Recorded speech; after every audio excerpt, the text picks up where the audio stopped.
Hello, everybody. Bryan Alvarez here on Wrestling Observer Live. We are here every day, Monday through Friday, noon Pacific, 3 Eastern, Sundays, 3 Pacific, 6 Eastern, Saturday mornings with Jim Valley, 10 a.m. Pacific, 1 Eastern, and it is Tuesday here on the show. And you know what that means? We got a lot to get into here today. Yesterday was Monday Night Raw. It was the final Raw before Survivor Series, and we have a full lineup for Survivor Series, including the fifth man for the Babyface War Games team. And it appears to be Randy Orton. It's Randy Orton, but it was funny because they made the big announcement last night, and they never actually said the name Randy Orton. They kind of did all of his, different nicknames and such. And the fans chanted Randy, and then Cody says, "You all know who it is," and they immediately went off the air, so that was kind of weird. But Randy Orton is the fifth man on that team. We got the War Games women's match. We've got all the other matches scheduled for the show. And, of course, at the end of the program today, we will do the world-famous Raw Report. And believe it or not, even though Survivor Series is on Saturday, we already have 3 matches announced for next Monday's Raw. We can tell you about that, plus NXT tonight and the AEW Dynamite show on Wednesday, which actually I need to check because I actually don't think anything is announced. I could be wrong, but I didn't see anything this morning, and there was nothing last night, except for the announcement of the Continental Classic Selection Special. So we'll tell you about that. And, of course, all the other news as well, ratings from this past weekend, more fallout from Full Gear, and plenty more. If you want to text me today, 425-780-7566. That is 425-780-7566. Brian at WrestlingObserver.com. At 4W Online on Threads, Instagram, and Cameo. At Bryan Alvarez on the X. Back in a moment, Observer Live.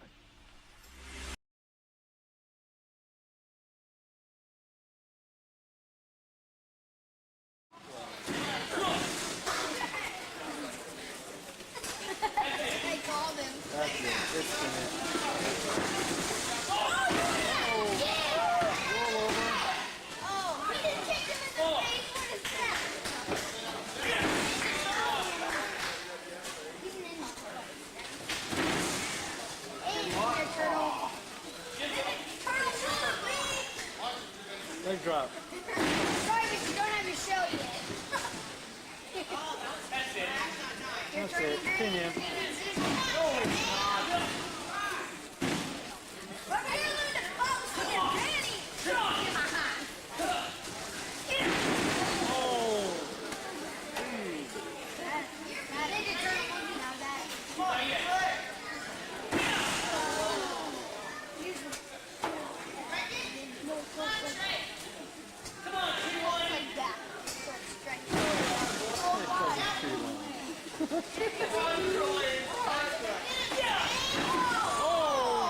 Damn, you gotta stop laying on your head like that.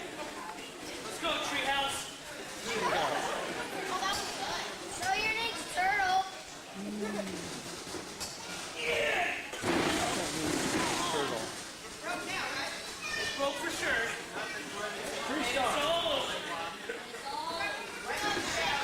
Figure 4?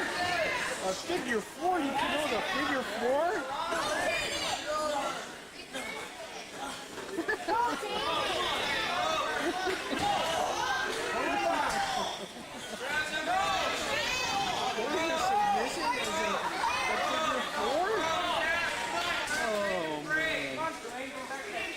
That's too funny. You said that 8 times now. And a sleeper. Where's the Enziguri? He likes it. Use the ball. You look bad on that one.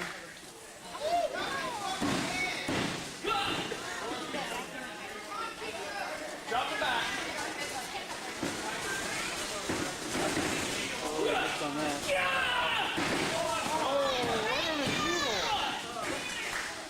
Blame on the ref. Rick dances out of the hole.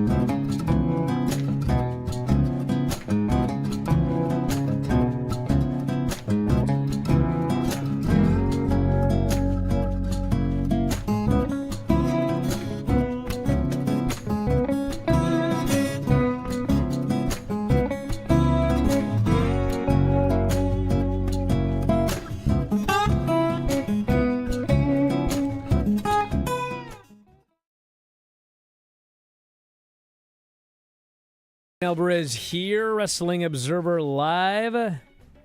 Mike Sempervive, also WrestlingObserver.com. Yeah. There's always something before the show. What's the matter? I'm not sure my Bryan at WrestlingObserver.com has been working for a month. Oh. Luckily, I have multiple email addresses. But if you've sent me something to that address and I didn't respond, that might be why. Oops. Yeah. Don't everyone send something at once. I don't want my No. thing flooded. But something's Can we use definitely your- weird. Can we use your Juno email? Nah, that doesn't work either. Yeah, something's definitely not working.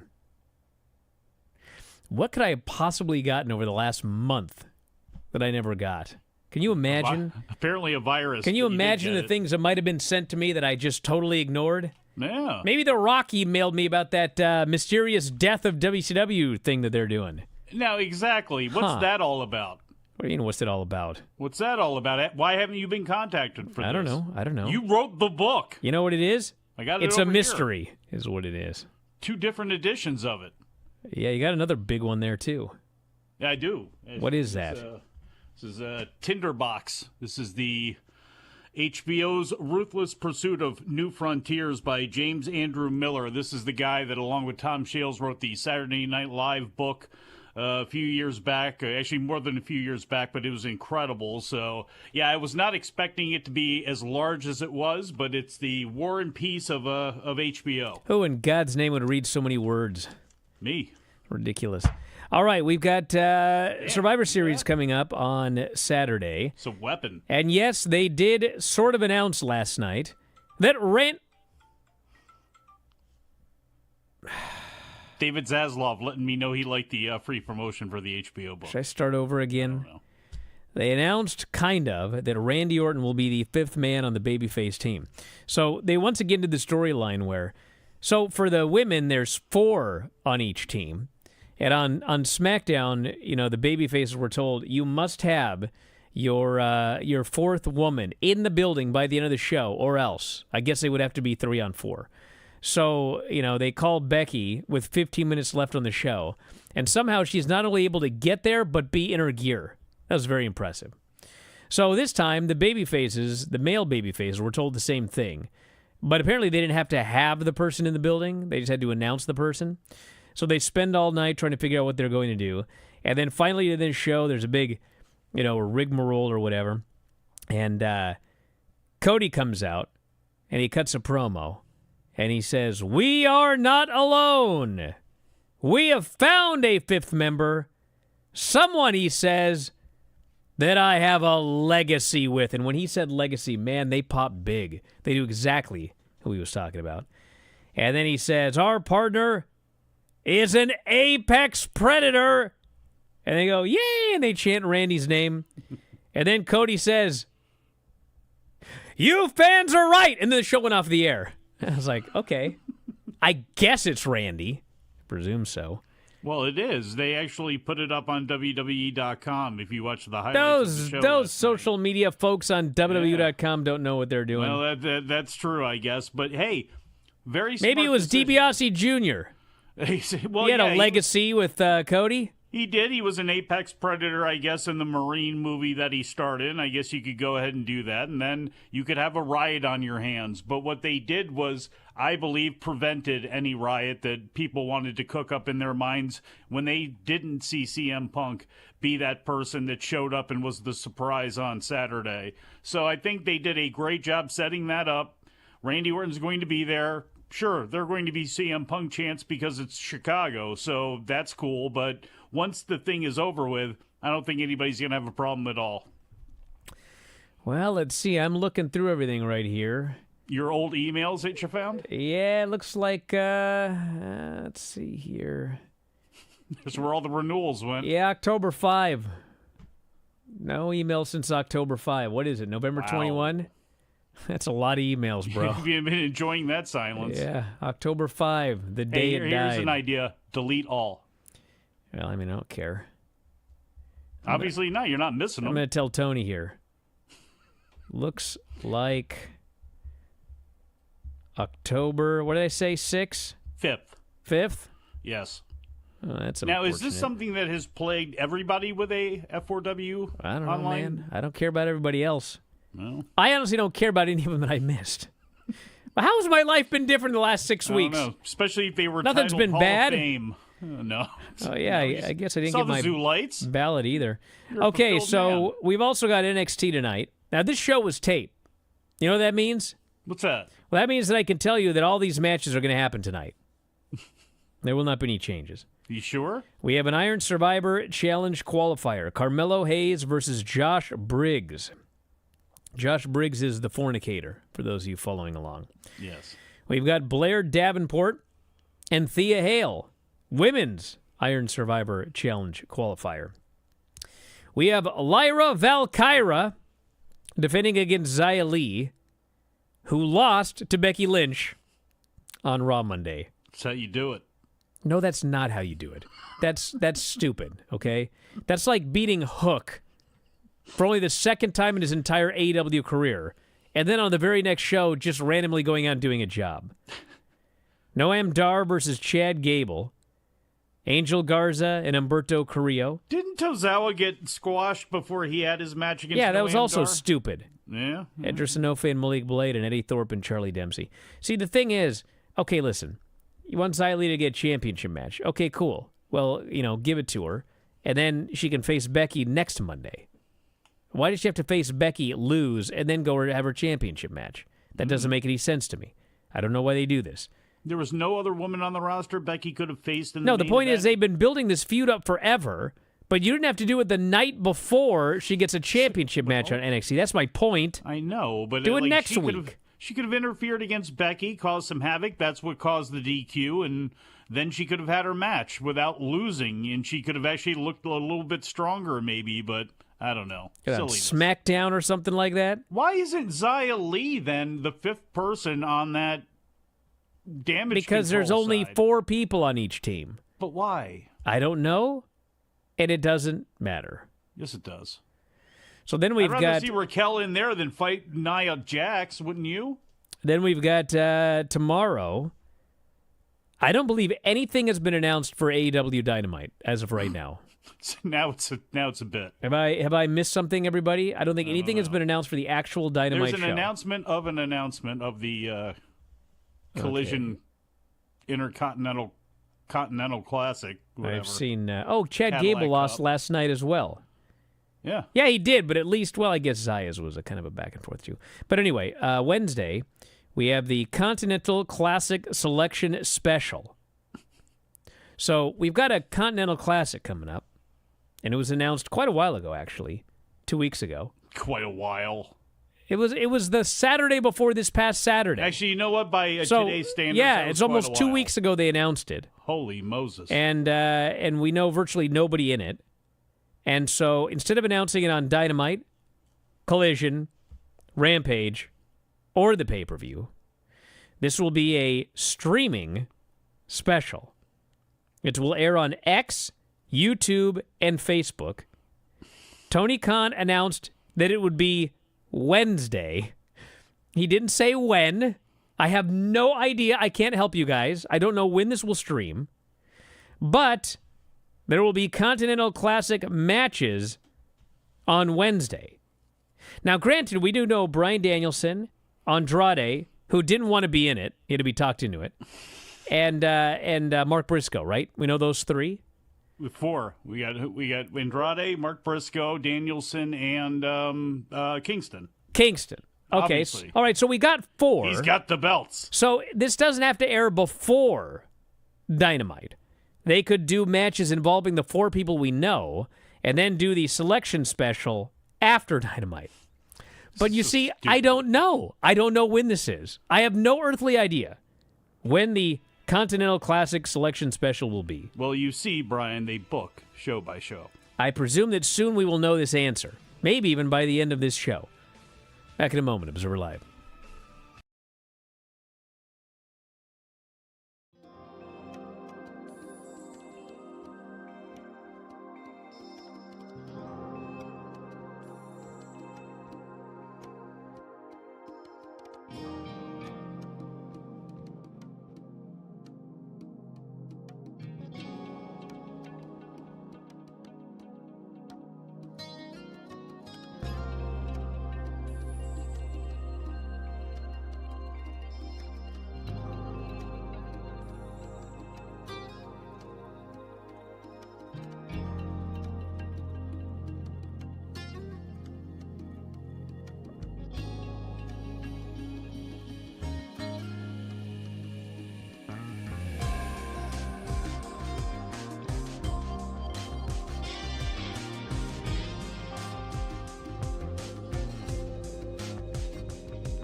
Back in the show, Bryan Alvarez here, Wrestling Observer Live. Mike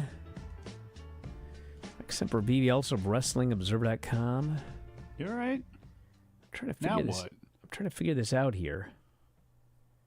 This email thing is a disaster. I would send it to you, but you never checked your email. Well, I'll check it now, I guess. Unless you're sending me a virus. Which one? You know, Sempervive. The one that the at starts with a C?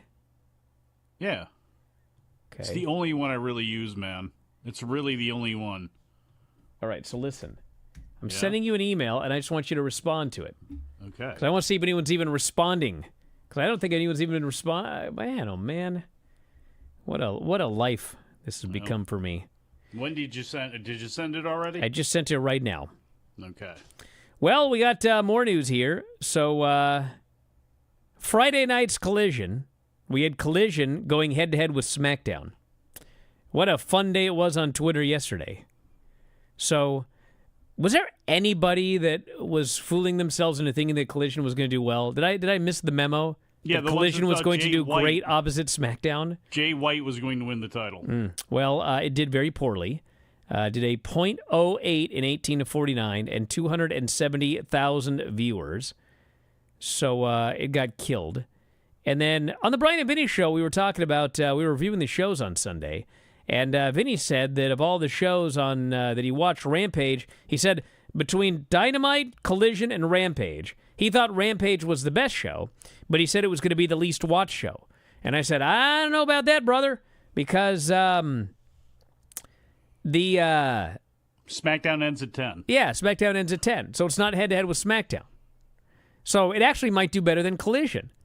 And as a matter of fact, it did. Hey! Rampage did 280,000 and a .09. So Rampage beat Collision. Pop the bubbly. On whatever day that was, Friday. All right. SmackDown. Cans of champagne, maybe. Now, here's what's silly about all of this. Okay? So Collision not only airs, by the way, head-to-head with SmackDown, but also on an unfamiliar night. And apparently people didn't take that into consideration either. And, you know, I pointed these facts out, and it was a usual paid by Tony. I'm paid by Tony Khan again, so that's good. So, about to be paid by $7 soon. They don't pay you when they interview you for one of those things. So, the SmackDown show, Collision got killed, Rampage was down, and SmackDown, going head-to-head with Collision, was up. Well, okay. 2.2 million viewers, up 0.5%. And the 18 to 49, they were actually up almost 10% from the week prior with Collision competition. So a .62. So statistically, 0 SmackDown viewers watched AEW, and a small number of AEW viewers watched SmackDown. So that's the head-to-head battle. Maybe some NXT viewers came over to pad SmackDown just to stick it to Collision. Now, I will say the Collision number, I mean, that is, I believe, bad. Basically the bottom of the barrel. You think? I think it's, well, here's why I think, okay? Because the quarter hours for that show were like a razor straight line practically. So it's like nobody tuned in, nobody tuned out. It was just X number of people, you know, around 270,000 tuned in. They watched the whole show start to finish, and that was that. So that's your bottom of the barrel for AEW Collision on a Friday night. And probably for Rampage, close to Rampage as well. 280,000. Yeah, that's their diest hard television viewers. Just the same way that for all intents and purposes, we'll see what happens here with Full Gear, but about 145,000? I forget what the average is, but it's like they're around the same as far as no matter what the TV does, no matter what happens, this is how many people are going to come out and buy our pay-per-views. It's well over 100,000. You might remember the number better than I do, but you know they have a core there that is, you know, unshakable. Everybody's got one. We see it with WWE, what it is, you know, when it comes to their TV shows. Raw, we found, was about, 1.2 million people during the pandemic. Now, I will say that I don't think you can read much at all into the Collision number You move a show to a different day, you put it head with SmackDown, it's going to get killed. But I will say, that Rampage number sucked.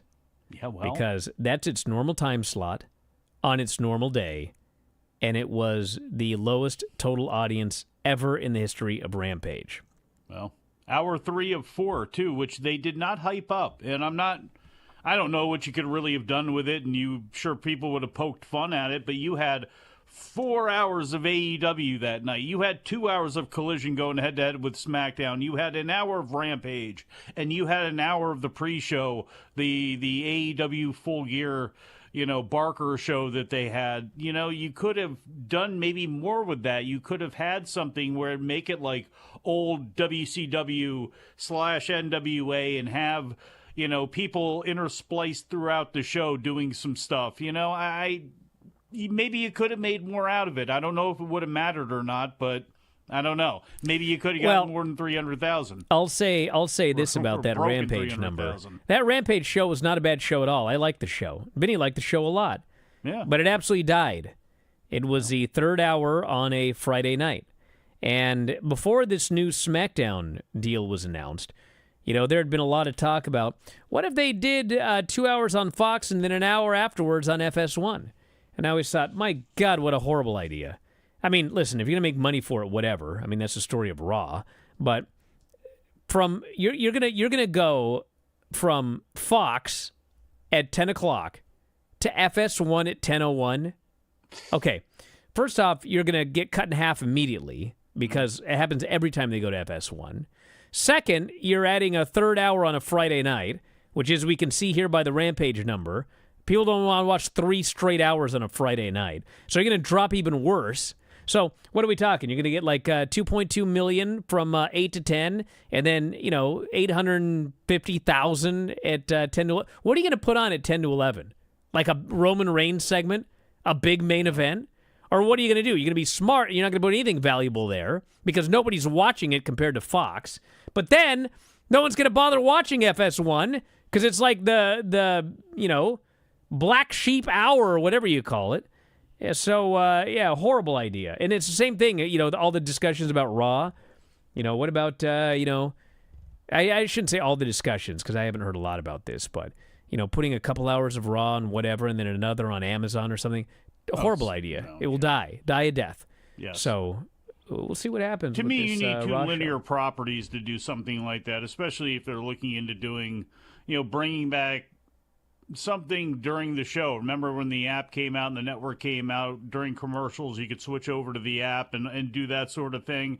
If they find a partner, look, if they go to like a WBD, and I'm just using them as an example because they have True TV right there. True TV is a perfect, you might be able to get a bunch of people watching that would be much higher than what their usual number is, but have it in conjunction with what's taking place on another channel that you own, on something else that Raw would be on. But I want to throw this scenario at you with hindsight being 2020 and how they decided to go about doing the Max thing.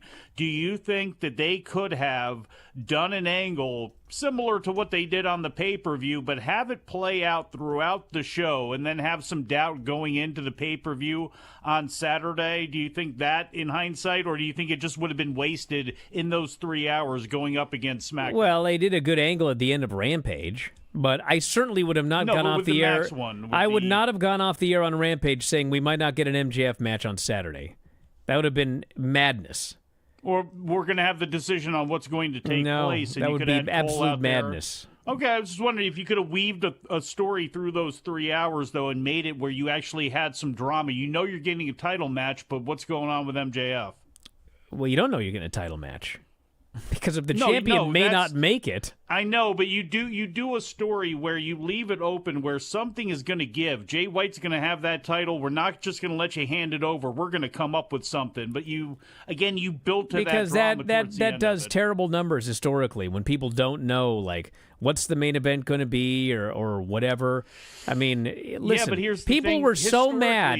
People who had bought the pay-per-view were so mad at the idea that they weren't going to get that main event. Wait, some people were. In fact, you played those people out for thinking that. And here's But my people thing. did think that is the point. But here's my thing with the numbers. Don't tell people before they bought the show they may not get a main event because they ain't going to buy it. Yeah, but they told them that. In that case, then you could argue that they told them that on Saturday right before the pay-per-view that all this junk is taking place and now we may not get MJF on it. To me, I don't think it would have mattered because I don't think historically AEW is doing the same consistent numbers almost no matter what, and it was a risk to do, but frankly what they did during the show was a risk to actually have that show long storyline in on a pay-per-view. That was a risky thing to do, and some people think it paid off and some people didn't, so I don't know, just a different type of risk. No, I think they shouldn't have done the storyline at all. I don't. I mean, look, you can Brian, I do too. Attack You're the right, guy, but I'm just saying. Certainly don't tell people he's not going to be in the main event. Well, that's madness. Even if he is. See, the thing is, if you've already paid your money, and they tell you, guy ain't going to work the main event, but then at the end he does, you didn't get ripped off. You don't want to tell people before they pay their money, it's not going to be the main event. We built it up for a month, but you ain't going to make it. Because people actually won't buy. Not in, like, gigantic numbers, but I don't want to lose 10 buys. I don't want to lose any buys. I'm here to make money. Because then you'd have no buys. Back in a moment, Observer Live.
Back in the show, Bryan Alvarez here, Wrestling Observer Live. Mike Sempervive, also of WrestlingObserver.com.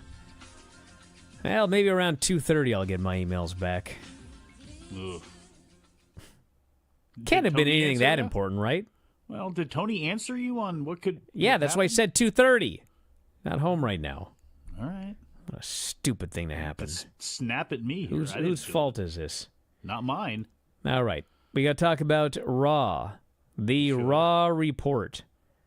It opened up with Drew McIntyre coming out, and this guy cut a great promo because he is a classic heel that thinks he's done nothing wrong. Mm-hmm. He said, everyone's asking why, Drew, why? I haven't changed one bit.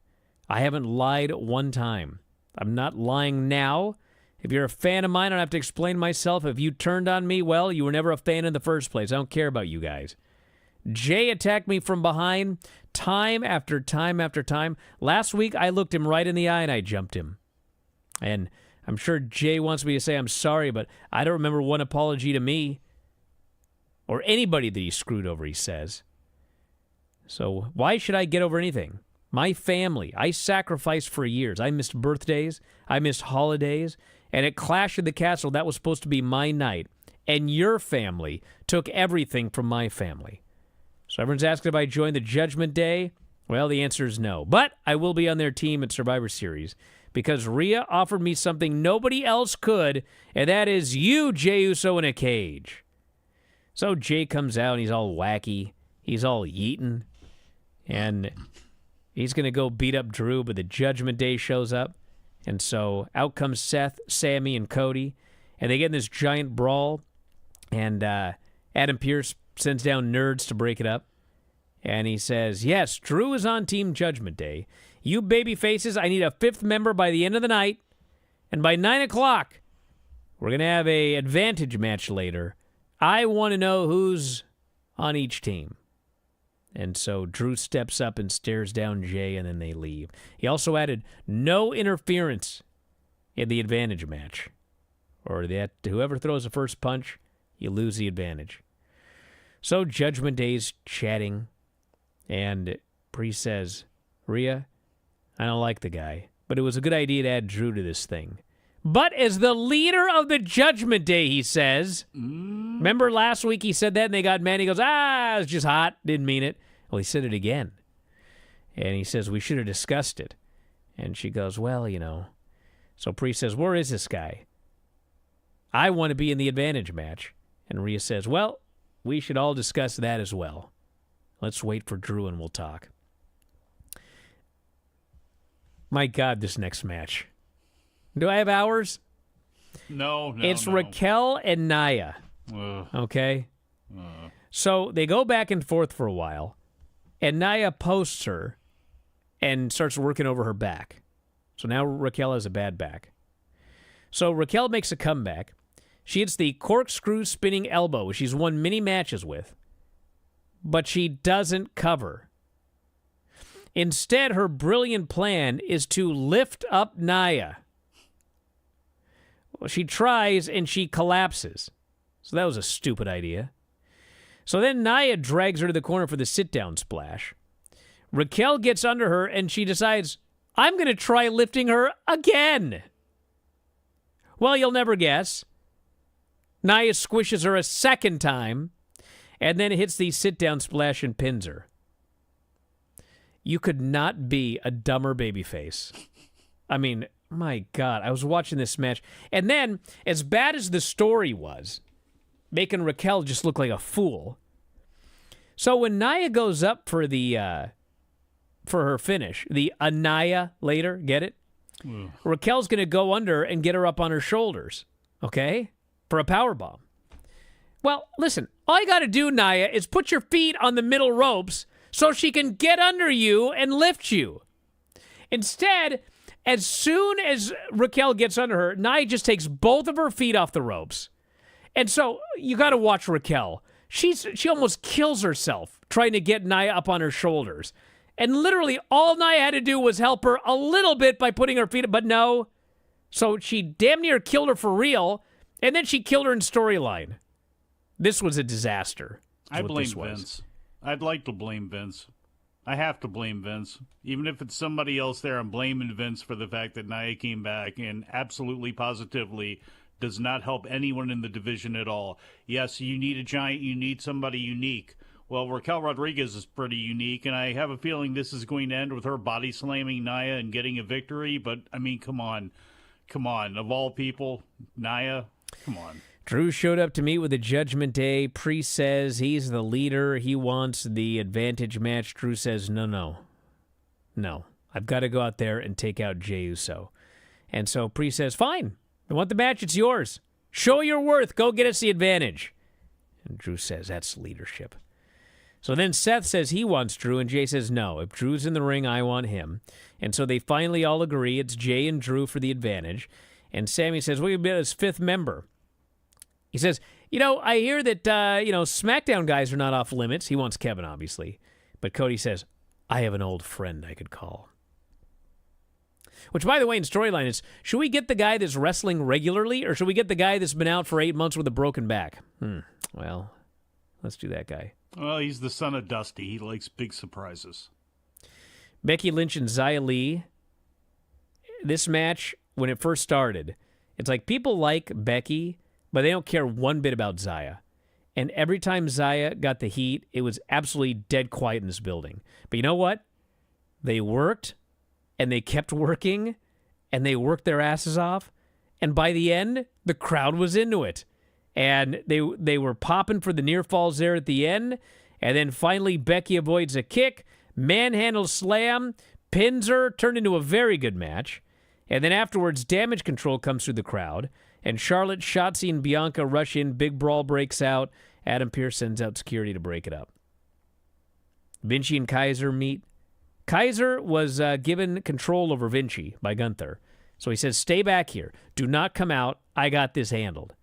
So he goes out to face Johnny Gargano. And sure enough, here comes Vinci. Kaiser gets distracted, tells him to get the hell out of here. He gets hit with a kick. One final beat. He gets pinned. Vinci shrugs.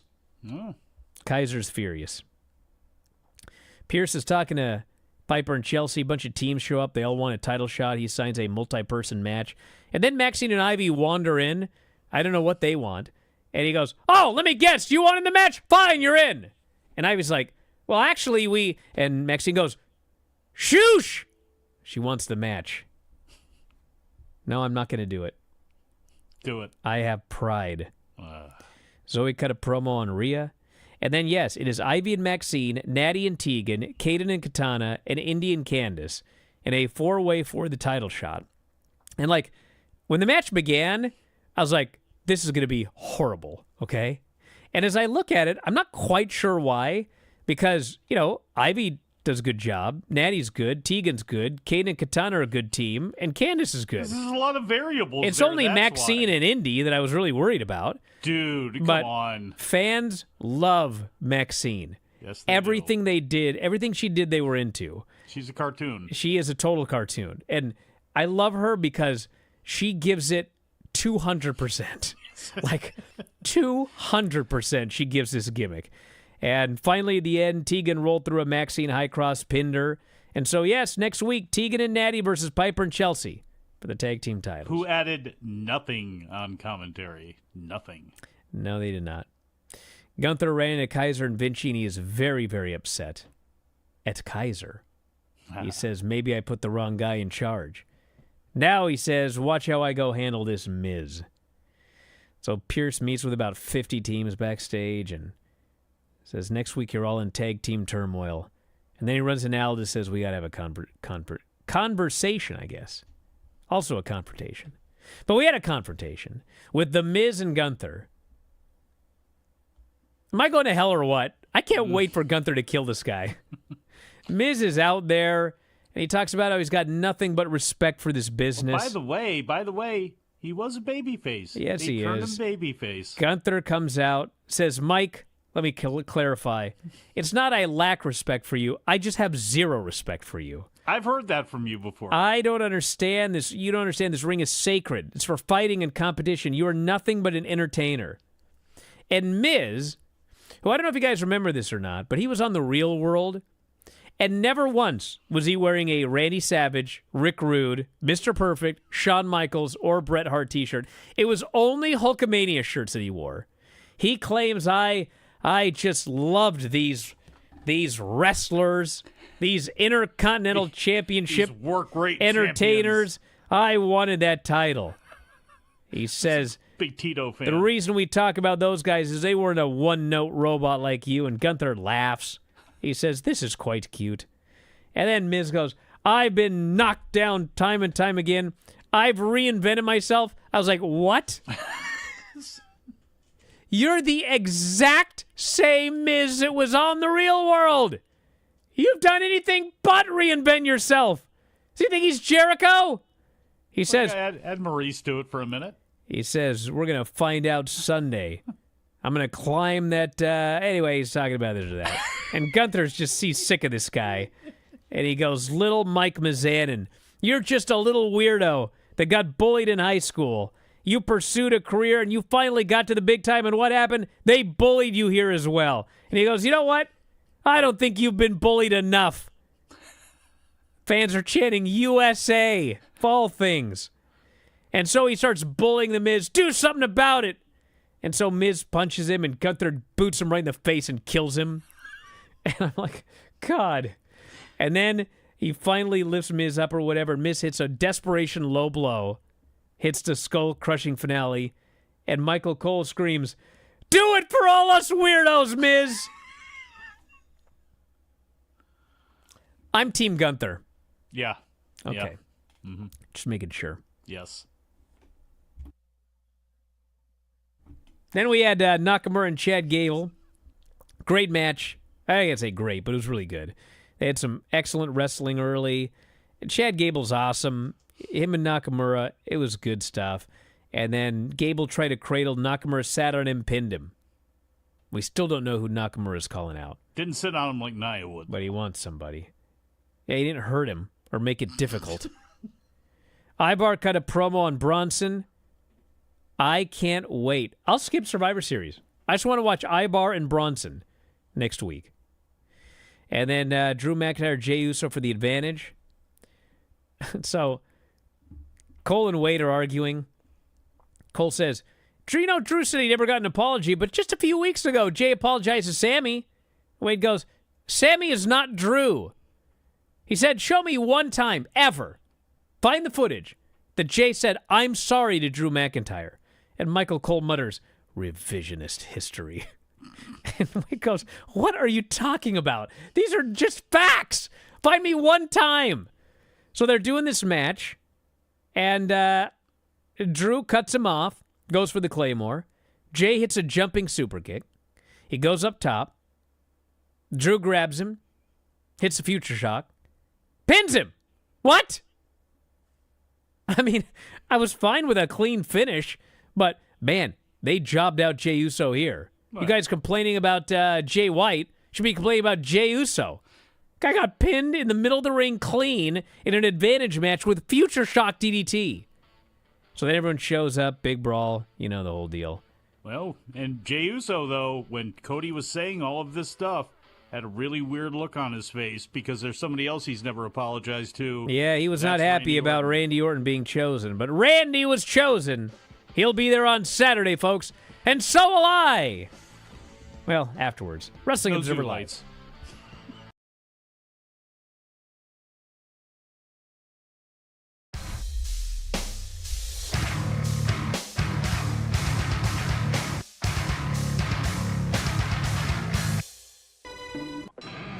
Welcome back to Rent to Own Auto Arena.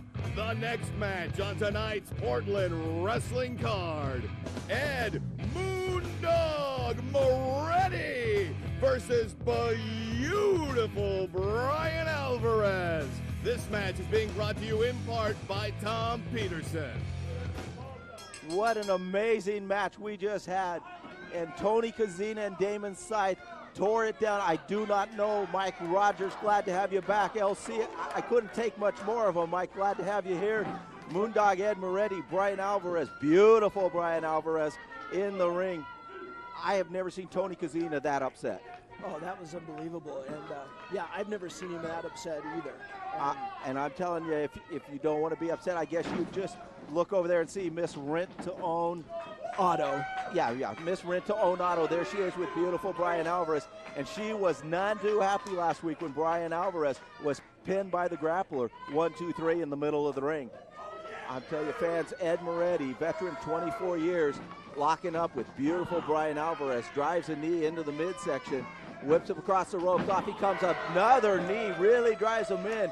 Ed Moretti. Oklahoma roll there. He's got him down. There's a pin. 1, 2. No, almost a 3 count. A move you haven't seen. Miss Auto not looking very happy there with beautiful Bryan Alvarez and the effort that he's putting forth tonight.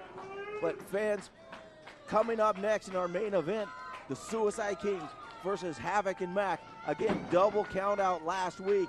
Those two teams want to settle the score. Mike Rogers, I'm not sure the arena's big enough to hold them. Oh, they're going to take off right where they left off last week. And, I don't know if this arena can hold the action that we're in store for in that main event. Action like this each and every Saturday night, WB 32, 11 p.m., Portland Wrestling. Ed Moretti, the veteran in the ring, whips him into the rope. Drop kick for a big man. Really got up high. There's a pin. 1, 2, hooks the leg. Third man in the ring, Mark Watson, almost with a 3 count. You don't see agility like that very often from a man of that size. No, he's a big man. There's no doubt about that. And here we've seen 2 moves now that usually would be considered little man moves. The Oklahoma roll and a big drop kick. And I know Ed Moretti was very upset last week getting pinned in the ring by Robbie Lentz, a rookie. Hasn't happened to Ed in a long time. And that was quite the upset, absolutely. Looking to get back on track here. Whips him into the ropes. Oh my gosh, did he hit hard upside down into the turnbuckle. Off he comes. Big back body drop. Beautiful Bryan Alvarez up and down. Miss Rinthone really, I think she's looking for someone else already. Splash off the ropes, nobody home. There's the agility. Bryan Alvarez with the Oklahoma roll himself. What? Those of you following along, yes, I've received no emails to Bryan at WrestlingObserver.com in 6 weeks. And on top of that, my emails that I sent from Bryan at WrestlingObserver.com. So if you replied, I didn't get any replies in the last 6 weeks. You know what this proves? What's that? You guys don't need social media. You don't need your emails. You don't need any of this crap. No. It's pointless. No. My life is no better or worse. Actually, it's probably better. Yeah, that I got no actually emails in the last 6 weeks to that particular address. You got a family, Bryan? Yeah. You got the ability to go outside? Yes. You got books and other stimulating things for your mind? No, I don't read. Well, you do this. What do you do? Sudoku? What do you do? Not be silly. Junior Jumble? I do the New York Times spelling bee, and I get genius level every time. All right. Because I am a genius. It's easy. It's too easy for me. I need a harder one. It's a lot easier for you. And that Connections, that's a joke. Connections? Yeah, it's another one. Sounds like a rehab place I went to. Smash it. Oh. Anyway, later on tonight is the Bryan and Vinny and Granny and Craig and Sean show for subscribers at WrestlingObserver.com. And as we announced last week, the actual episode that we were reviewing tonight, okay, is Saturday night's main event, Season 7, Episode 2. We have 2 left, which is exactly how many weeks we have left in November. So we're going to get them all done. Season 7, Episode 2 tonight. It's at WrestlingObserver.com. Or you can watch us live at 9 Pacific, midnight Eastern as a video subscriber. Video.f4wonline.com. A Saturday night's main event. Hulk Hogan, or no, I'm sorry, The Warrior and Slaughter. A Battle Royal. And something with like the Bushwhackers. It's really weird. It's going to be fun. Check it out tonight, everybody. That's it. We'll talk to you again next time. Wrestling Observer Live.